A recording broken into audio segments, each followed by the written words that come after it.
Hello guys, and welcome to another ProfileTree video. So in today's video we're going to be taking a look at how to deactivate Instagram threads. So without further ado, we're going to go ahead and get started. So go ahead and open up your Instagram threads, and on your bottom right you'll see your profile. So all you need to do now is click on your menu item on the very top right. So you'll see that in the two little lanes on the very top. Once you do that, go ahead and click on the account. So you'll see that just below privacy, and all you need to do then is either take a break or deactivate the profile. So deactivate profile. Now do note it doesn't affect your Instagram account, which is great. It's only deactivating the actual Threads account.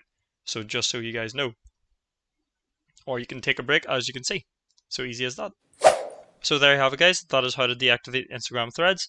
If you guys found the video helpful, please do leave a comment in the comment section below. But other than that, I'll see you guys for the next video. Thank you very much for watching.